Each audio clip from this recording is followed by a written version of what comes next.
Dr. Marcus Farrow massaged his temples as he stared at the holographic display floating above his desk. 3 months of field research on the cultural evolution of the Paxian homeworld, and his analysis was still missing something crucial. The anthropological patterns didn't align with standard developmental models, and he couldn't figure out why. "The answer isn't in your data," came a melodic voice from behind him. "It's in their poetry." Marcus turned to find Telixia hovering at the entrance to his research alcove.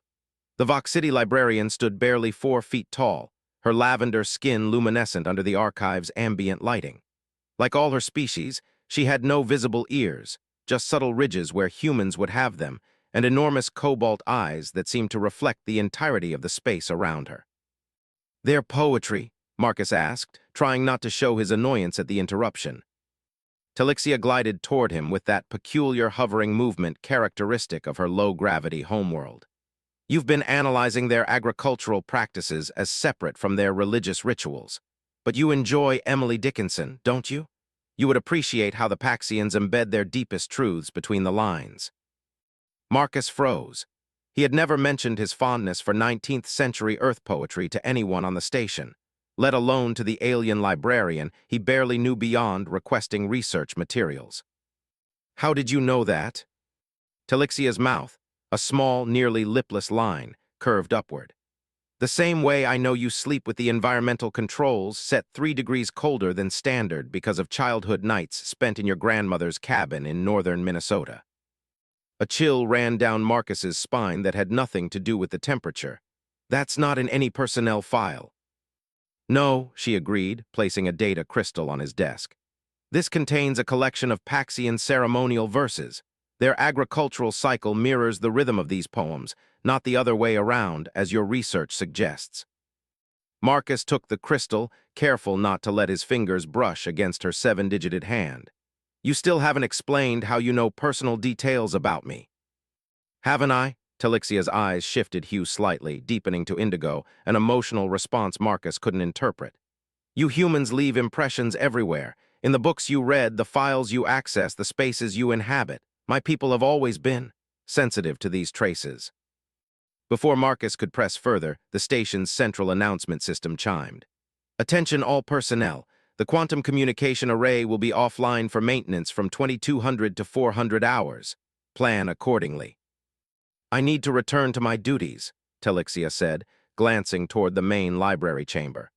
"But perhaps you might visit the xenolinguistics section tomorrow. There's a fascinating text on symbolic communication among pre-technological species I believe would interest you." As she turned to leave, she added, "And Marcus, the nightmares about the lake incident when you were 9, they're common among humans who have experienced near drowning. Nothing to be ashamed of."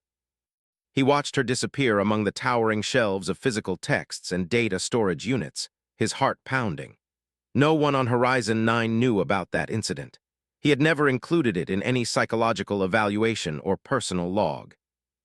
That night, sleep eluded him. He kept thinking about Telixia's impossible knowledge, her alien eyes that seemed to see through him. Instead of fear, he found himself increasingly curious. If she could read so much from the remnants of his interaction with information, what else might she know? What other secrets might she hold? Tomorrow, he decided, he would visit the xenolinguistics section. Not because she suggested it, he told himself, but because he needed answers. He needed to understand how those enormous blue eyes had already seen so deeply into places he thought were hidden from the universe. What Marcus couldn't know was that Telixia was watching the digital signature of his research terminal even now, absorbing the faint traces of his troubled thoughts as he processed their encounter, and finding them utterly fascinating. UB. Marcus found himself in the xenolinguistics section at precisely 1400 hours the next day, pretending to browse through holographic catalogs of translation matrices. He'd spent the morning discreetly investigating Telixia through the station's personnel database, learning little beyond her official assignment from the Intergalactic Library Consortium 3 standard months ago. "You're punctual," came her melodic voice from behind a towering shelf of ancient physical texts.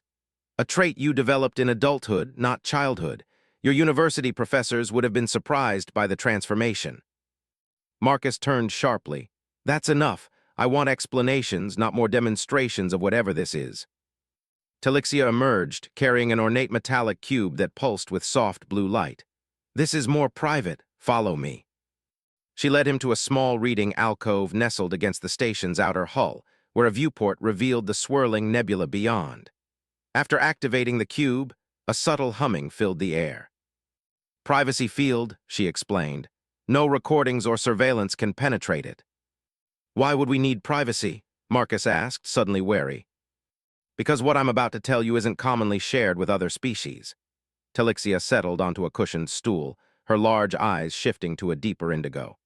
"My people are essence readers. We perceive the residual energy signatures beings leave on objects they interact with, especially information carriers like books, data crystals, or digital systems." "That's impossible," Marcus said reflexively, though his anthropologist's mind was already racing with the implications. "Is it your species understands quantum entanglement yet finds it difficult to accept that consciousness leaves impressions? Interesting." Her lipless mouth formed what might have been a smile. "When you access research files, your emotions, thoughts, and memories create patterns in the energy around you. I can interpret these patterns." Marcus sat back processing. "So you're what, psychic?" "No more than you are magical for being able to see wavelengths of light. It's simply a sense my species evolved."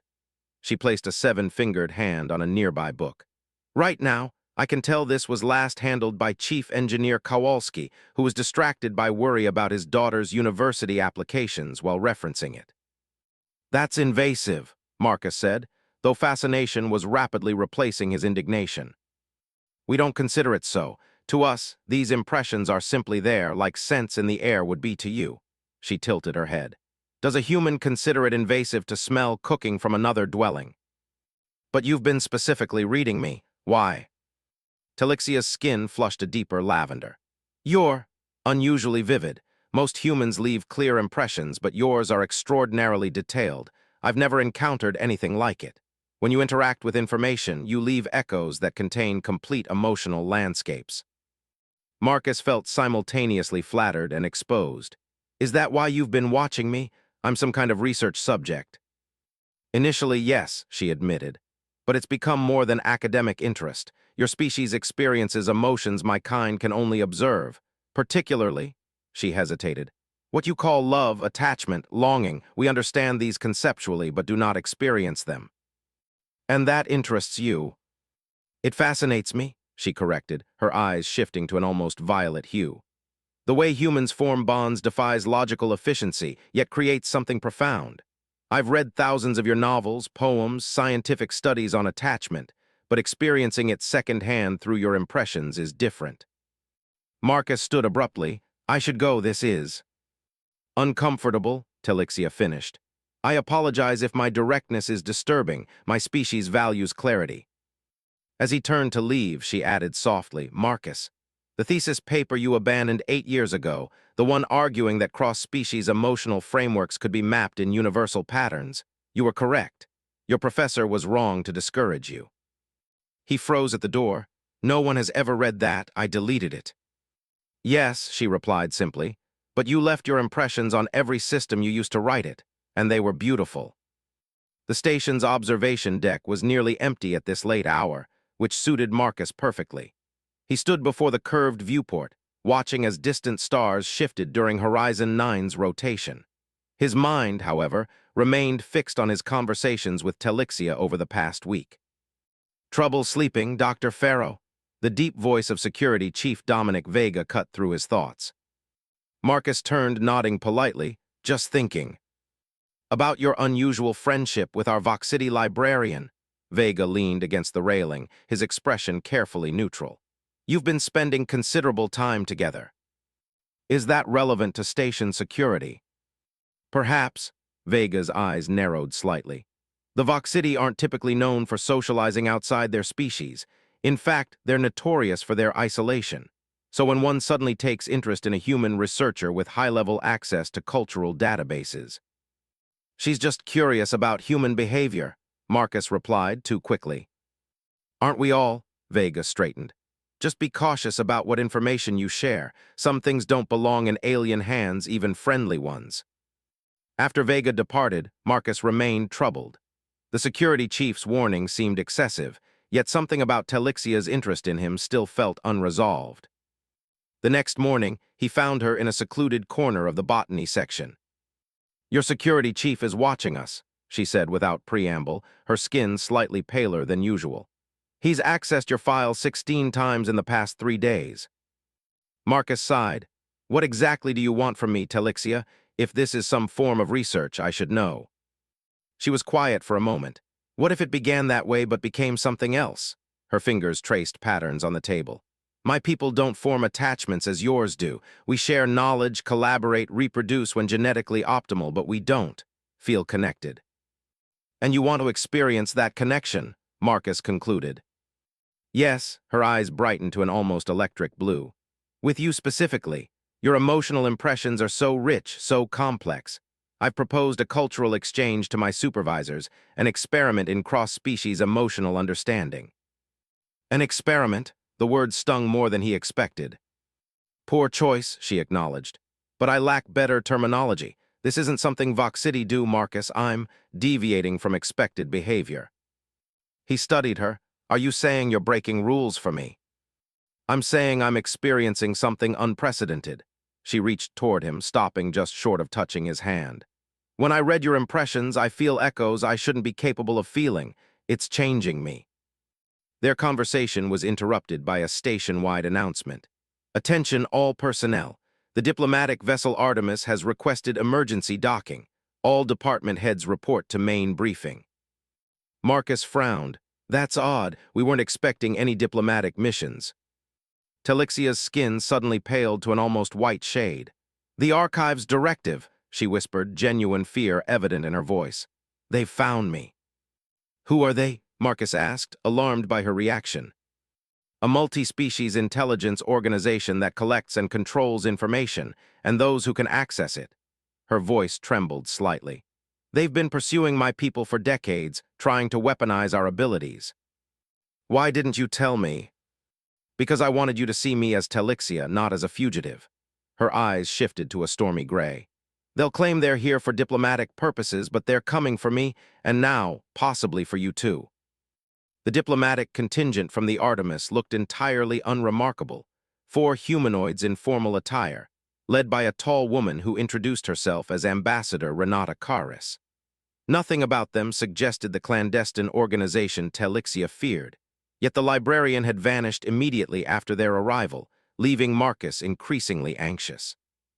"Dr. Farrow," Karis said, finding him in the research wing later that day. "I was hoping to speak with you privately." Her smile seemed practiced. "We understand you've been working closely with the Vox City Librarian assigned to this station." Marcus maintained a neutral expression. "We've had some professional interactions regarding my research." "Of course," Karis nodded sympathetically. "But you should be aware that this particular Vox City is not who she claims to be." She produced a small holographic projector showing official-looking documentation. "Telixia is actually Vex 117, a Vox City who stole classified information from 3 different governmental archives before disappearing. She was never sent by any library consortium." The revelation hit Marcus hard. What kind of information? "Personal data, military secrets, diplomatic codes."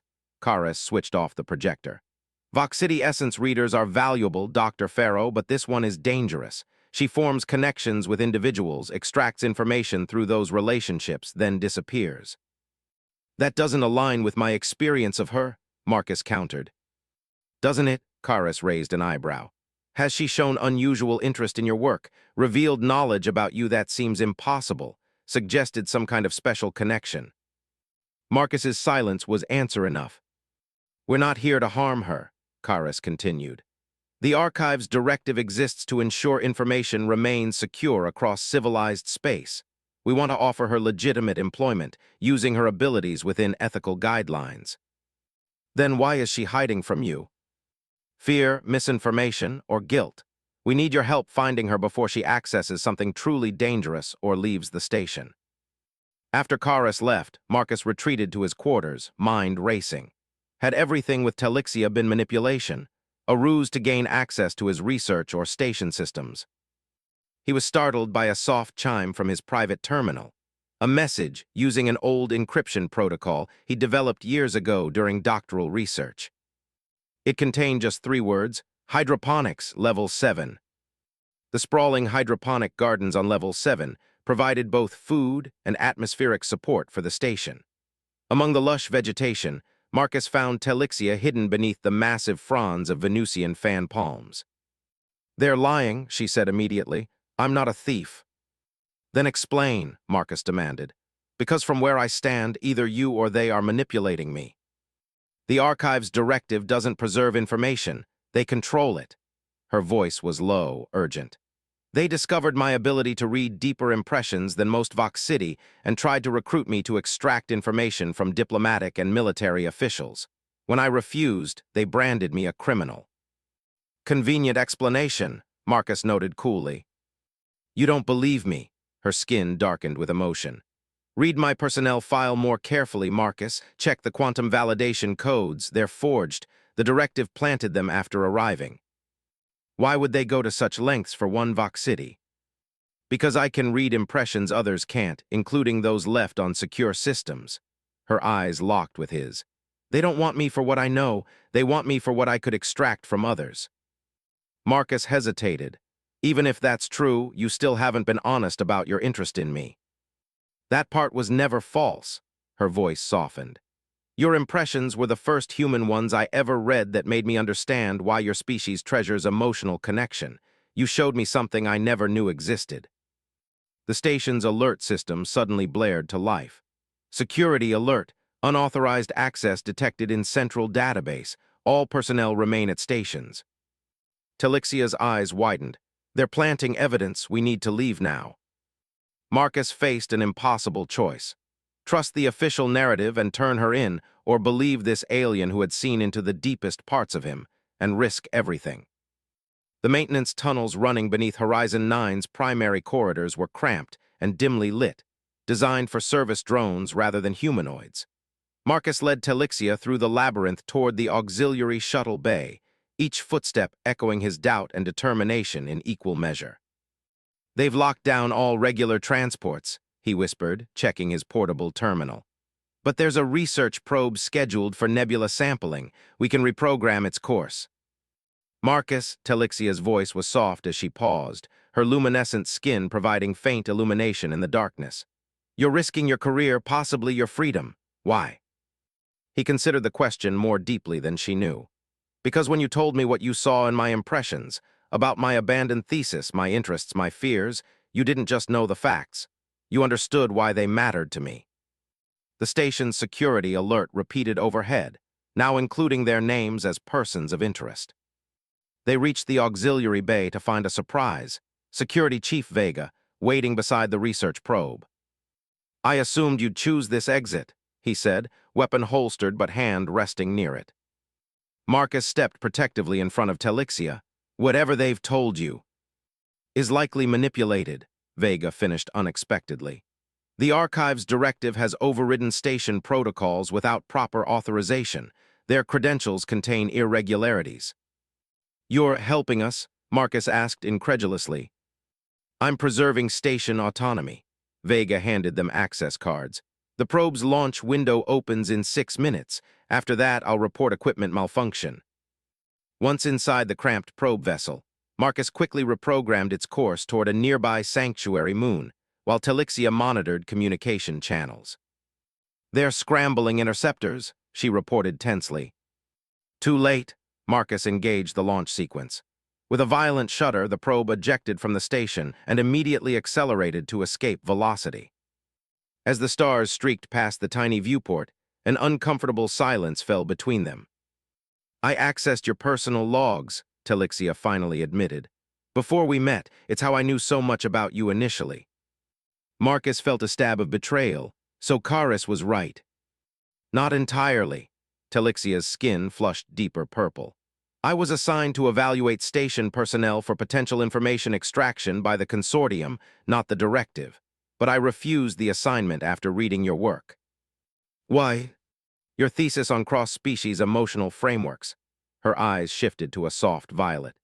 You hypothesized that despite biological differences, sentient species might share universal emotional patterns that could form bridges between civilizations. You believed understanding could transcend biology. Marcus remembered the academic ridicule that had led him to abandon the work. That doesn't explain your interest in me specifically. Your impressions contained something I'd never encountered, hope that different beings could truly understand each other, not just communicate. She hesitated. Voxidi don't experience attachment because we've never believed true understanding between different minds is possible. Your work suggested otherwise. The probe shuddered as it entered the nebula's outer layers, gases swirling in psychedelic patterns outside. I wanted to know if it was possible, she continued. If a Voxidi could experience connection as humans do, it began as research, yes, but became more. The more I understood you, the more I changed. And now, Marcus asked, now I'm experiencing emotions that have no name in my language. Her seven-fingered hand cautiously reached toward his. Is that not remarkable? Two beings, evolutionarily separated by millions of years, finding common ground in something as intangible as feeling. As their hands touched, the first physical contact between them, Marcus felt the strangest sensation, as though some energy passed between them. What was that? He asked, startled. An impression freely given rather than left behind. Her eyes glowed brighter than he'd ever seen. My people exchange knowledge through touch, but rarely by choice, rarely with intention. The probe's communication system suddenly activated. Not the directive, but Vega. Probe KX-7, be advised, potential sanctuary at coordinates transmitting now. Archives directive vessels withdrawing under diplomatic pressure. Godspeed. As the coordinates appeared on screen, Marcus realized they offered not just immediate safety, but options. Academic outposts, independent colonies, places where unique abilities might be studied rather than exploited. Your thesis wasn't just correct, Marcus, Telixia said quietly. It was prophetic. Different minds can build bridges between them. The understanding doesn't need to be perfect to be meaningful. Marcus programmed the new coordinates, then turned to her. Will you teach me about impression reading about your people? If you'll teach me about connection, she smiled in her alien way. I believe there's a human phrase, reading between the lines. Perhaps that's what we're both learning to do. The nebula gases parted before them, revealing a field of stars. Countless possibilities spread across the darkness, each a potential destination. For a xenoanthropologist and a renegade librarian, the universe suddenly seemed less about the distance between species and more about the connections possible despite them. In comfortable silence, they watched the stars together, two beings learning to read the unwritten language that exists in the spaces between words, between worlds, between entirely different ways of being.